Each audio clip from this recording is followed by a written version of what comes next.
Zelensky tries to make amends with Trump. Hey folks, welcome back. So let's talk about what's been going on with President Zelensky lately.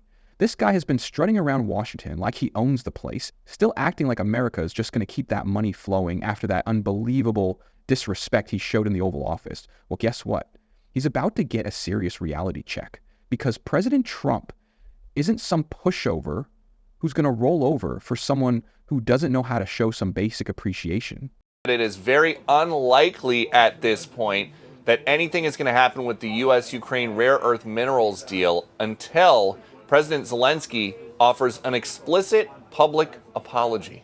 Buckle up, people, because right now, President Trump is drawing the line and teaching a very important lesson to Ukraine that they won't ever forget.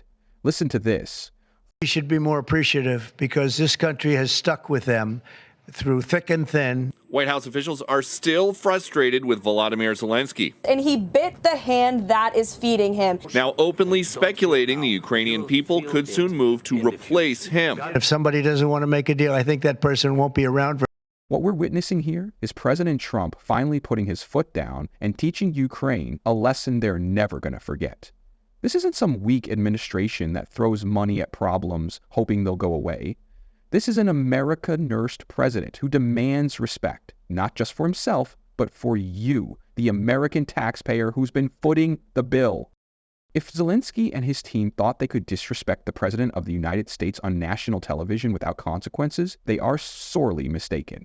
It's absolutely mind-blowing how the mainstream media tries to spin this like Trump is somehow being unreasonable here. Give me a break. What would happen if you walked into your boss's office and started making demands after insulting them? You'd be out on your behind faster than CNN can say Russia collusion. And don't even get me started on how the left is trying to frame this. But thankfully, Senator Marco Rubio came in with a truth bomb that even CNN couldn't spin when he was asked about it. What specifically do you want to see President Zelensky apologize for? Well, apologize for turning this thing into the fiasco for him that it became. There was no need for him to go in there and become antagonistic. Look, this thing went off the rails. You were there, I believe. It went off the rails when he said, let me ask you a question to the vice president. What kind of diplomacy are you talking about? Well, this is a serious thing. I mean, thousands of people have been killed, thousands. And he talks about all these horrible things that have happened to prisoners of war and children, all true, all bad. This is what we're dealing with here. It needs to come to an end. We are trying to bring it to an end. The way you bring it to an end is you get Russia to the table to talk. And he understands that attacking Putin, no matter how anyone may feel about him personally, forcing the president into a position where you're trying to goad him into attacking Putin, calling him names, maximalist demands about Russia having to pay for the reconstruction, all the sorts of things that you talk about in a negotiation. Well, when you start talking about that aggressively, and the president's a deal maker, he's made deals his entire life, you're not going to get people to the table. And so you start to perceive that maybe Zelensky doesn't want. Exactly. Rubio nailed it right there. The days of foreign leaders treating America like an endless ATM machine while spitting in our face are over. President Trump is applying common sense that any business owner understands. You don't reward bad behavior, you don't fund people who don't respect you, and you definitely don't keep writing checks when there's no clear endgame in sight. Remember how President Zelensky borderline threatened America that they will feel the after effects of the war? Everyone, including President Trump and J.D. Vance, tried to interact civilly. But once Zelensky tried to drag America into the war, President Trump cut it off brilliantly. God bless, you will not have a war. Don't tell us what we're going to feel. We're trying to solve a problem. Don't tell us what we're going to feel. I'm not telling you. Because you're in no position to dictate that. Remember this. You're in no position to dictate what we're going to feel. We're going to feel very good. You will feel influence. We're going to feel very good and very strong. You will feel influence. You're right now not in a very good position. You've allowed yourself to be in a very bad position, and he happens to be right about it. From the very beginning of the war. You're not in a good position. You don't have the cards right now. With us, you start having cards. I'm not playing cards. Right now, you don't. You're playing cards. You're playing cards. You're gambling with the lives of millions of people. You're gambling with World War III. You're gambling with World War III. And what you're doing is very disrespectful to the country, this country, that's back to you, far more than a lot of people said they should have. Have you said thank you once this A lot entire of meeting? times. No, in this Even entire meeting, today. have you said thank Even you? today. You went to Pennsylvania and campaigned for the opposition in October. Offer some words of appreciation for the United States of America and the president who's trying to save your country. Please, you think that if you will speak very loudly about the war, you He's can... not speaking loudly. He's not speaking loudly. Your country is in big trouble. Can I Wait a answer? minute. No, Can you've I done a lot answer? of talking. Your country is in big trouble. I know. You're not I winning. know. You're not winning this. You have a damn good chance of coming out okay because of us. Mr. President, we are staying in our country, staying strong from the very beginning of the war. We've been alone, and we are thankful. I said thanks You haven't in been this alone. cabinet, You and haven't not been only alone. in this cabinet. We gave you, through I this said stupid thank you. president, $350 billion. You voted we gave for you your military president. equipment, You and you voted men for are your brave, president. but they had to use our military. What about West If you didn't have our military equipment, You invited if me you to didn't speak. have our military equipment, this war would have been over in 2 weeks. Wow, folks, did you see that? That right there is what actual leadership looks like. The mainstream media won't show you this part, but President Trump just shut down Zelensky's war drums with surgical precision. While the Democrats and their media lackeys want us dumping endless billions into a conflict with no exit strategy, Trump's putting America first. Imagine that. This is exactly why the swamp is terrified of Trump. He doesn't play by their globalist rulebook. He's not interested in starting World War III to please the military-industrial complex. He's interested in peace and protecting American interests, and they absolutely can't stand it. Let's roll the tape back a little bit, because Trump's intervention and mild outburst was in no way accidental. All that narrative the mainstream media has been selling that Trump is Putin's puppet and whatnot is straight up BS. Cause if we look into the whole interview, President Zelensky has been rude and obnoxious, had no manners, kept interrupting Trump, and wanted Trump to pick sides. Well, Trump shut that down real quick by giving them a reality check. If I didn't align myself with both of them, you'd never have a deal.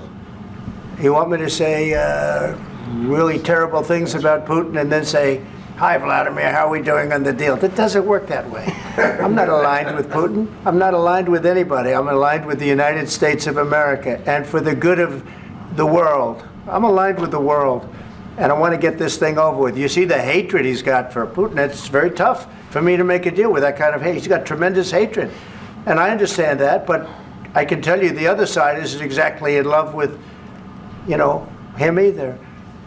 So it's not a question of alignment. I'm aligned with the world. I want to get the thing set. I'm aligned with Europe. I want to see if we can get this thing done. You want me to be tough? I could be tougher than any human being you've ever seen. I'd be so tough, but you're never going to get a deal that way. So. How much clearer can he be? But of course, CNN and MSNBC will clip that part out because it destroys their entire Russia, Russia, Russia narrative they've been pushing for years. And that would have been Zelensky's first warning. But as we say, brains can't really do anything when they're filled with arrogance. And that is what the situation was with Zelensky. Even J.D. Vance noticed President Trump's accommodating behavior. For the first 25, 30 or so minutes, he tried to sort of bend over backwards to be gracious and kind to Zelensky, even when Zelensky was kind of needling him, even when Zelensky was saying things that I thought were untrue. The president just tried to be diplomatic, right? I think that's his natural instinct in that situation. And then when it really went off the rails, of course, is when I asked, or you had a Polish journalist who asked a question, the president answered it, and then I answered it, and then something about my answer just really set Zelensky off. So then he came at me. So you're blaming yourself. then I went back at him, right. And what I tried to do originally was actually try to diffuse the situation a little bit, because I'm like, we're having this meeting. Obviously, there are 100 television cameras here. Let's try to have this conversation in private. And then the president, as we kept on going back and forth, I tried again to say, well, maybe we should have this conversation in private. And the president was like, nope, actually, I don't want to have it in private anymore. I want to have this actual conversation in public for the American people to see. And I do think that there was just a certain sense of, there was a lack of respect. There was a certain sense of entitlement. And most importantly, look, we can look past all of that stuff, but the president has set a very clear goal for his administration. He wants the killing to stop. And I think that it's very important that President Zelensky Zelensky and, of course, President Putin, too, they've both got to come to the negotiating table, and that's ultimately where things broke apart. I really don't care what President Zelensky says about me or anybody else, but he showed a clear unwillingness to engage in the peace process that President Trump has said is the policy of the American people and of their president. That's the real breakdown, is I think Zelensky wasn't yet there, and I think, frankly, now still isn't there, but I think he'll get there eventually. He has to. Well, Zelensky blew that opportunity himself. Announcement earlier that President Trump has paused U.S. military aid just for the time being to Ukraine as he prepares to speak to the nation tonight. A White House official telling Fox News Digital that the president will lay out his plans to end the war between Ukraine and Russia and to restore the peace around the world. Ukrainian President Volodymyr Zelensky saying that he is ready to talk and to sign a deal giving the United States access to valuable minerals that are in Ukraine. We saw this whole thing blow up, obviously, on live TV on Friday afternoon. He's trying to get this back to a place where the deal could happen. Here's Vice President J.D. Vance earlier today on Capitol Hill. But what I think the president has said is that we can make a deal here. The Russians can't continue this thing forever. The Ukrainians can't continue it forever. And most importantly, the United States can't continue it forever. It seems like there's a real similarity in the way these two presidents saw Zelensky. I think there are some, but I think the concerns that the Biden administration raised and some of our concerns with how things were being played out, that was done in private. And what you saw on Friday was something completely astonishing, and I know you covered that pretty extensively. We've never seen sort of this dressing down of a leader that comes to Washington. Do you DC. agree that Zelensky was combative in that press conference? I don't think either side really approached that conversation the right way. I think that, Donald Trump is someone that likes the platitudes, likes to see that gratitude on display. And I think you saw. But Biden also complained about it. Yeah, no, I mean, I think it's fair to say that there was some criticism there. But look, we can't walk away from Ukraine because you know who's not walking away from Russia? Iran and the North Koreans. And you're going to have, at a time where our allyship around the world is being so scrutinized, this is the time to really stay united and rally support for Ukraine. And right after he crashes and burns this golden opportunity, Zelensky gives his worst statement of all time, claiming that the end of war is far, far away. Honestly, does that make any sense to do that? You're begging for American support while simultaneously telling us there's no end in sight to the money pit? Well, as soon as President Trump pulled the plug on American aid, reality suddenly dawned on President Zelensky. Quite frankly, past administrations had spoiled him rotten, and he made a big mistake when he didn't take Trump seriously. In Vila, President Zelensky suddenly agreed to do peace negotiations. But of course, the Democrats would have a problem with that, and that's exactly what Sabrina Singh tried to do. Their Sabrina Singh wants to act like Trump was somehow out of line. But what she conveniently leaves out is that Biden also criticized Zelensky for the exact same reason. Even the reporter called her out on it, and her excuse was basically, yeah, but Biden did it in a nicer way. Sorry, but Americans are tired of fake diplomacy. Trump simply said out loud what millions of people are thinking.